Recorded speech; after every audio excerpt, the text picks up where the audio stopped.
délégué de FC Sicap et candidat à la Ligue amateur. maa ngi nuyu acteurs du football yi fi daje yëpp di nuyu président wala délégué d'équipe yi ak di nuyu formateurs yi fi nekk ak di nuyu aussi le représentant de la jeunesse au niveau régional. Tey dëkk bi ñu nekk je pense que dëkku football la dëkku président Macky Sall tamit ñu koy nuyu ci passage bi.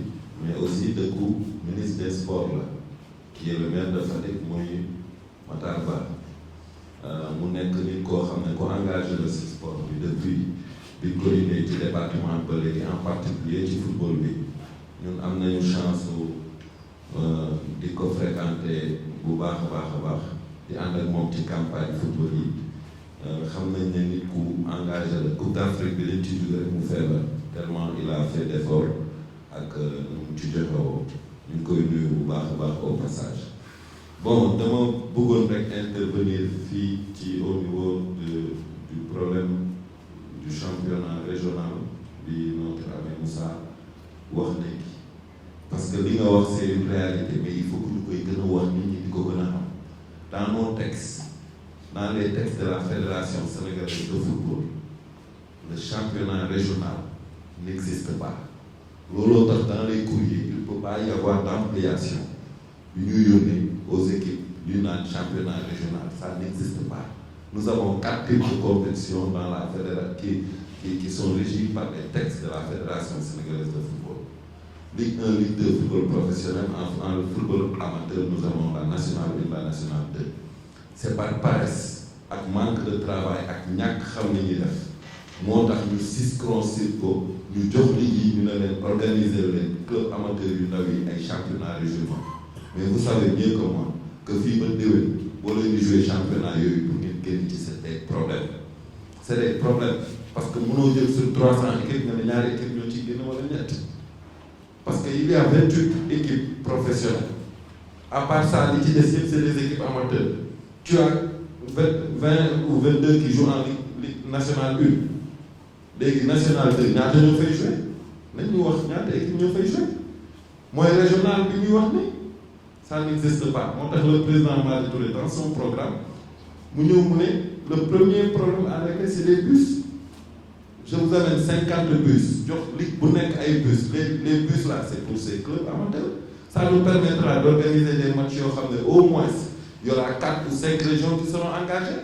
ça va faire des distances de 100 entre 100 et 200 kilomètres li ñuy wax nii ñun football la parce que waxuñu da ngay jël joueur di transporter ko 7 heures de temps après mu ñëw ne da koy football loo mais dans le football les joueurs peuvent faire 2 heures 3 heures de route ñëw noppalu ko añ def li ñuy def football pare ñu boit fii ñu ñibbi te dañuy fanaani seen kër c'est pour ça qu'il a amené la solution en parlant du transport mu ne d'emblée on amène 50 bus séddale ko liggéey mu mën a transporter les équipes amateurs transporter les arbitres et les staffs médicaux et autres. Donc, ce qui veut dire que nous pourrons apporter une solution à ce problème-là. Beneen bi mooy même le nombre d'équipes qui montent on doit rediscuter ça waxtaanaat ci xool ñaata équipe ñoo war a yéeg en national 1 ak ñaata ñoo war di wàcc parce que l'effort doit être commun et puis ñi gën a brave dañ leen war a encourager mais regardez vous jouez dans un championnat régional yow déjà 3 matchs nga joué wala 4 mën nga toog tu as 90% de chance nga toog parce que da ngay nekk poule boo xam ne 6 équipes wala 7 équipes à Dakar c'est encore plus grave da ngay nekk poule boo xam ne 6-7 équipes moo ci nekk ñu ne benn moo ci qualifié léegi nga pare nga dem ñu ne ñu tirage nga duggaat beneen poule ñu ne boo deful doo qualifié mais attends c'est pas du football loolu du football donc c'est un problème à régler mais nag pour ñu régler problème boobu il faut que ñu am des gens de football à leur place. On a une ligue amateur où on n'a pas de président. Tout simplement. Parce que nous avons un président qui a été nommé ministre en temps. Mais ministre, pas n'importe quel ministère.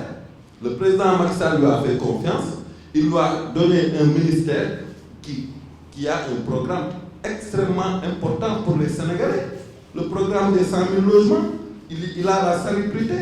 Mais ça, c'est 2 programmes qui sont extrêmement importants pour pour le président Macky Sall. On vous nomme ministre à ce poste. Comment pouvez-vous avoir le temps de parler à 14 présidents de ligue de football, de parler à des présidents d'organisations qui s'occupent du football? Comment pouvez-vous avoir ce temps? Comment pouvez-vous même réfléchir pour le football? nañ leen waxante dëgg loolu moo am gis nga suñu football bii buñ ko aaru ci mbedd mi la ñu jëm te gis nga le vice-président de EJ Fatick la bi muy wax léegi nga ne système bi buñ nee di voté ñu génn ci biti maanaam yow man keneen ak keneen bu ñu gàddoo suñu ay carte d'identité gàddu suñu ay accréditation dox ful la dem ba ci AG ba ñu ne club EJ Fatick nga waaxu ba ci urne bi nee nañ damay Malick Touré bu ñëpp defee yow billaay wallaay balaa ngoon ñoom ñëpp ñu dem seen kër ñibbi uti leneen ñu def loolu c'est pas vrai mën nañ leen génnee si nous les acteurs nous ne voulons pas ils ne seront pas là parce que ces gens-là c'est nous qui les avons fabriqués. Attention, ils sont pas tombés du ciel. Mais Ablaye Sow Augustin Senghor Augustin ci parce que lañ ko jëlee indi ko ci football teg ko fi Ablaye Sow bi muy nekk di ñëw ci football bi boobu autorité la woon lan la gàddu woon rien du tout. Le football lui a tout donné tout dans sa vie tey bu demee ba nekk patron di ay mbagg sol mu bëgg yooyu c'est parce que c'est le football mais nañu respecté nit ñi tey quand il parle de l'inexpérience de Malick Touré mais inexpérience dans quel domaine? Nous on a un gars qui est là qui est un Sénégalais bon teint il a changé la vie de 150 jeunes au moins. Il donne à l'équipe nationale des joueurs de qualité, des joueurs d'audience mondiale. Il crée des milliardaires. yow nga taxaw fële di politique ak di manigance pour di falu naan waaye amul expérience léegi expérience moom bi muy wax fan lañ koy jëlee mooy expérience dans l'organisation des assemblées générales, expérience dans le lobby et la transhumance politique moom expérience boobu dong la ñu ëppale mais kii ku ko jox footballu Sénégal kii il a tout gagné dans sa vie bi mu dalee nekk ci football ba léegi il a tout gagné lui il a fait 15 ans à Kaffrine 15 ans nga ne yow tu es un acteur de football tu n'as jamais développé lu mu gën a ndaw dans ta localité.